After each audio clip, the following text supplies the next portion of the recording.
How are y'all doing? Good morning, everybody. Appreciate you guys being here.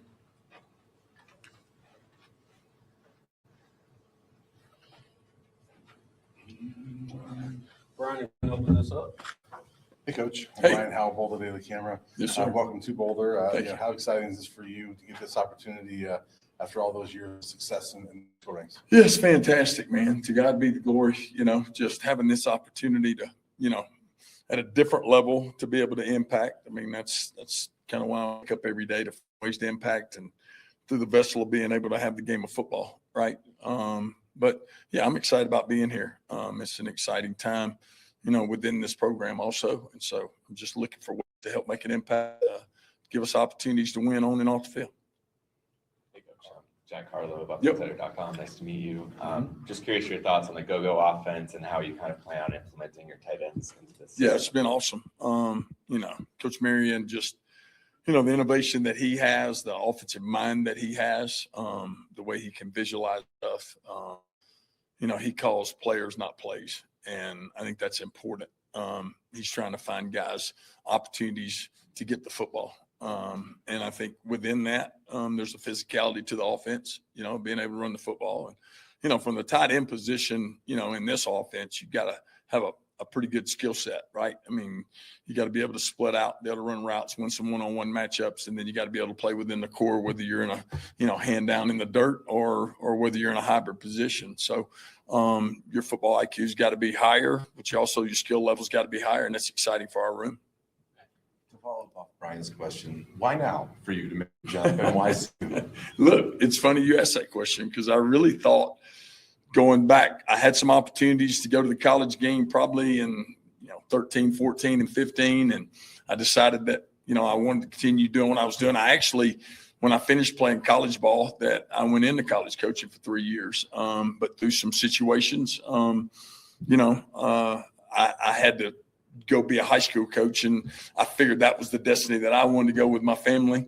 I wanted to coach my boys, and I did, and I was able to do that. And then by the time that all that was transpired, what's crazy is about 3 weeks before this opportunity arose, I had people kept asking me, have you ever thought about going to the college game? And I said, look, man, I feel like that's kind of passed me by now, right? And then it's amazing what God will do for you when if you'll just lock in and focus on where you're at, trying to get better.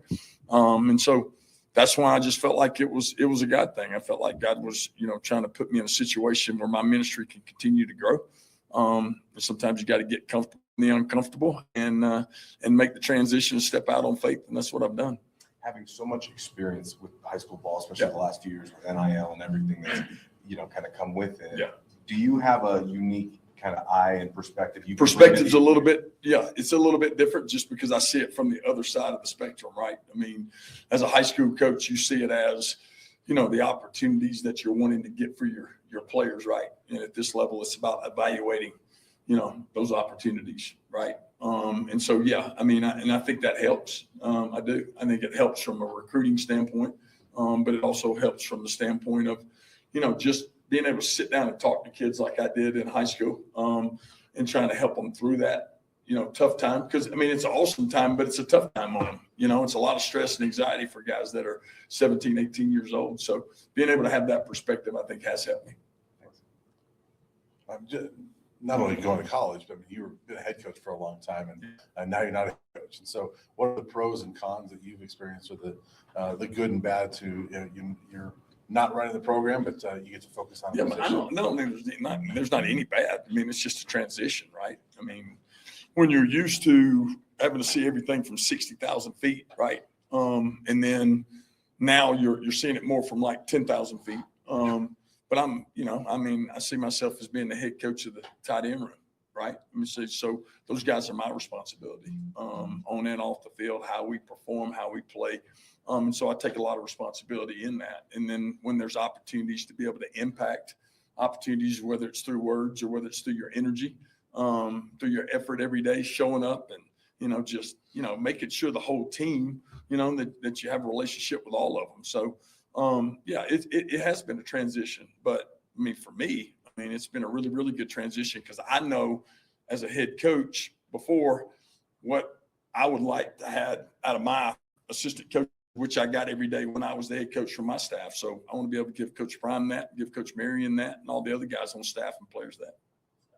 Hey, Coach Scott Proctor, DMVR, good to meet you. Good to meet you. You talked about kind of you need different skill sets kind of in that type Yep. of room. What do you just kind of make of the skill sets come the talent kind of in that room? Yeah, I mean, like, well, when you talk about our leadership in the room, you talk about Zach. I mean, he brings a whole different skill set to the table because he's a guy that can play out on the perimeter. He's a guy that can play the hybrid position. He's a guy that continuously works because we want to grow our room to where we can do them all. So he can play in the core with his hand down. He can play in the core, as a hybrid, but he can also split out, play either a slot receiver or outside receiver. So when you have that much versatility, it allows you opportunities for touches, but it also allows you an opportunity to be able to impact every play, whether we're in 11, 21, or 12 personnel.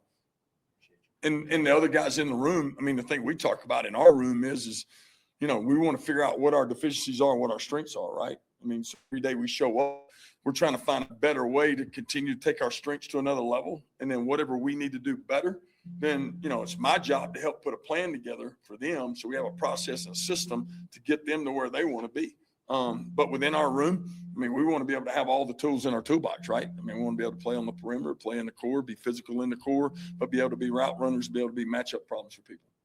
Appreciate you. Yep. Appreciate you. Coach Leo Rivera, BusMP.com. Good to meet you. I know you and your staff got to go and speak at the Glazier Clinic and kind of volunteer time there. How did that development kind of occur, and how are you gelling with the new staff? Yeah, I mean, I just, originally I've kind of traveled coaching, speaking in the Glazier clinics, but when I made the transition here, the three places I was going to go speak, I wasn't able to do just because of our schedule here. So there was an opportunity where they reached out to, and some other guys were on staff were going. And so they asked me to speak to the head coaches for a luncheon. I was able to do that, make some connections with some of those guys, and those guys have ambition, right? I'm here because it gave me an opportunity, right? And being able to have a connection and relationship with him, and then his trust and faith in me. And so a lot of those guys, I just tried to talk to them about being focused on where you're at, right? Be where your feet are, control what you can control, and everything else will work out. And so making those relationships there, but also being able to get up in front of your peers, and talk about different things that can help them in that profession. And I've had guys reach out to me since that, whether they've called me, text me, or emailed me about, them having an opportunity to be able to meet me and wanting to grow that. Any more questions? Yeah, just from your experience, I'd love to hear your kind of X's and O's breakdown of what makes the go-go offense so unique. Well, I just think it's versatility. But like I said before, I think the greatest thing about it is the go-go offense puts players in situations and opportunities and matchups, because when you think about offensive football, it's about space, leverage, and matchups, right? This offense creates space, right? This offense is based off of winning leverage, right? And then in the end, it's about matchups. And this offense puts guys in matchups. Whether this guy might have played number one receiver to the boundary, and all of a sudden the next time he's in the slot, right? And I think Marion just does a really good job of that. I think also the different looks that we can give you from a perspective, whether we're strength to the boundary to the field, the amount of motions and shifts that we give you, our backfield sets, and then it's all versatile within 11, 12, 21 personnel, which is a nightmare for defenses. Who has the best collection of cowboy hats on the staff? Well, I probably have the most, but I don't know if it's the best collection or not. But I'm not sure. Marion's got a couple. He does. I got a couple. We got a couple other people that's got a couple. So we're trying to add to it. And Coach Prime's got, I probably got to go for him. Just because he's the boss. So, he's probably got the best selection. So he's got his name on his. So I don't have that. I guess, Coach, for you, what's been the adjustment like coming from the South now in Colorado? Well, it has been an adjustment. But I tell you what, the weather here has been better than I would ever probably imagined it was going to be. Although it did snow the first day I was here, and I was excited about that because we don't see that a whole lot. And then just watching people drive through it like it's no big deal. If we were in Georgia, all the cars would have stopped. Everybody just started walking and left their cars there. But it's so beautiful here. The landscape's beautiful. My family's been out a couple of times to visit, and it's just been breathtaking for them. The people have been awesome. Just finding some niches here and there on the weekends to wear, whether it's Chautauqua, and I try to make a walk into that a bunch during the weekends. But I'm a walker, so this place is awesome and the weather's awesome. Doesn't rain a whole lot. So it's been good. Coach, you know, we heard earlier from Coach Prime that you were also going to be working with the special teams. Would you be able to just talk about your role with them? Yeah. I mean, a lot of us are helping, right? Like pump protection, be a role of mine. I'll help also in any other area that I can help support, right? Because I think we're all in this thing together. So we're all trying to help each other because we want to have the best special teams in the country, right? And now that means we're not interested in it. We're invested in it, right? And so, when you're invested in something, then you're going to make sure that you got the right personnel, make sure we got the right scheme, that we're, make sure we're performing the right skills at what we need. And so, I'm here to help any way possible with all the special teams. But, for me, Punt Pro will be my main responsibility. Everybody's good? Thank you, Coach. Mhm. Thank you, Coach. Nice to meet you. Yep. Nice to meet you guys. Appreciate what you do.